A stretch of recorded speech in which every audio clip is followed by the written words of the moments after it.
What's happening, you beautiful people? Veggie here. It's been so long since I've made a video. I do apologize. I've had a lot of stuff going on in my life. I've been on vacation. I've had other plans with work, and things have just completely gone out of slip, and I really want to update you guys on what's been going on. So I'm past my fat loss phase now, and I'm really trying to make some serious gains. I'm getting my deadlift, squats and bench press back up to what they were before my fat loss phase, and they near enough are exactly what they were. My deadlifts and squats are, but my bench press is slightly lacking, but it's only a couple reps away from what it was. So just a quick update. This video is just going to be showing what I do for leg day. It's going to be showing what I did on vacation, give you guys a bit of an insight into my personal life, which I think is quite interesting to know about, and yeah, just give you guys an idea of what I've been up to. So here's a quick run through of my leg day. So for my leg day, I start off with deadlifts, and this is 140 kilos in a 4 to 6 rep range, which, mind you, I have a video of me doing last year, but keep in mind I was a lot heavier back then. So obviously I'm going to struggle more, but now I'm bulking up. Hopefully I'll surpass that and go into a higher weight for that rep range. So I'm back up to 140, really happy with that. I'm hoping maybe I can go up to 150, 160 and be at a lower body weight. That would be brilliant. So here you can see me doing that. And then I move on to leg press. Now leg press has always been a struggle for me, getting the weight up, but I've actually been pretty good at getting that weight up. So here I'm doing, 325 plates either side with a 15, and I'm making a lot of great progress. I'm constantly adding plates every week, and I'm making some serious leg gains right here. And I just have to say, this is quite a struggle for me, especially leg press. I tend to lock out and I tend to get a lot of knee problems, but I've been overcoming that. I've been re-looking at my training pattern and basically not locking out during the movement, so my knees aren't completely fucked after. So then we're going to move on to what I have here, which is some basic hamstring curls. Hamstring curls are actually really brilliant for muscle progression in the hamstrings. I tend to find them that if you do a slow and retracted movement, you get a lot more muscle progression. So if you start to do explosive on this movement, you're not really going to make any hamstring gains. You need to be slow. You need to make sure you're getting that full range of motion and really making those hamstring gains. And of course, for abdominals, I only have 2 exercises for abdominals. I don't see any more.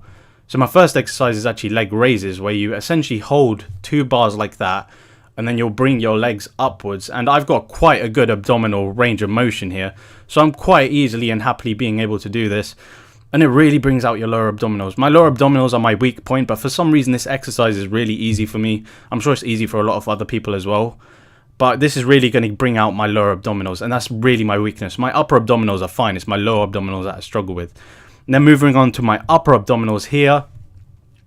All it basically is a machine to isolate my upper abdominals. You do need to make sure you give yourself a rest between sets, because I remember back when I started doing these, I didn't give myself a rest, and I straight away just got an ab cramp, and it's just stupid. Just give your muscles a rest they need between sets, whether that be 1 minute. Just let them recover so you can go back in.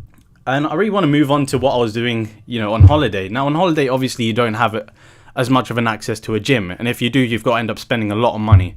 Now, what I was staying at was Hampton Inn, I believe, hotels around the United States, and they actually have pretty decent gyms. The dumbbells go up to £50, and I was just making the most of it. I've only got a video of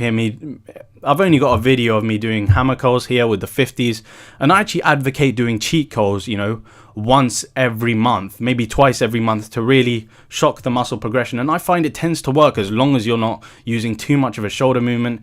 You actually get quite a nice bicep pump as well, which is brilliant.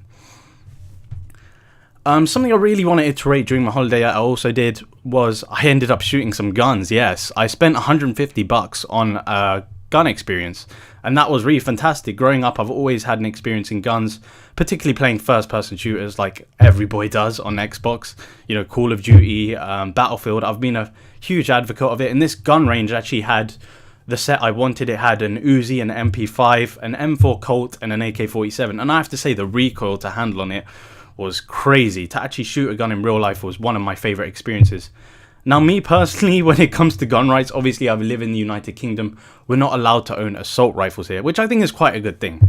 You can have access to a gun, but obviously you need to acquire a gun license, and that does take a lot. So myself, I actually have an air gun myself, which I'll show here, but I don't possess a real rifle or gun. So it was a really nice experience to actually shoot a real gun for the first time.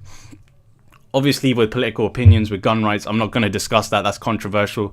And I usually keep politics outside of this channel, so there's no point in me discussing that. Anyway, guys, this is Veggie. What can I say? It's been so long. Hopefully, we'll have more videos in the future about me talking about topics. and I'll see you guys in that next video. I do apologize that this video is the first one in so long, but I just really wanted to update you guys and give you guys an idea of what I've been up to. Hopefully more cooking videos in the future, more diet plans, more difference in workout routine. When it comes to bodybuilding, I'm hoping to compete next year, but I've been having second thoughts about it because I could be promoting a message which I don't want to. I do want people to understand that bodybuilding can be unhealthy when you drop down to that body fat percentage, and I do feel like that might be a message I don't want to give out to people. The only reason I ever wanted to compete in physique was mainly to say that vegetarians can gain muscle. But fact of the matter is, I can do that without even competing. I can just show muscle progression photos, which I've happily done during my fat loss phase videos. And I think I'm just going to carry on like that, you guys. I'm not entirely sure if I'm going to compete. We'll have to see what state I'm in next year and what I really think about it. Also, it's important to keep in mind I work a full-time job, so it's very hard for me to give time and money into this because I might need a coach for posing. And of course, this is going to be me competing for the first time. I'm going to need a month to make sure I've got my diet plan right and everything on par with me competing. I don't want to end up coming last place, of course. And I also do appreciate it's very hard to come first place given the fact that a lot of people are able to bypass some of these drug tests in these natural competitions. Anyway, you guys, without rambling on, this is Veggie, and I'll see you in that next video.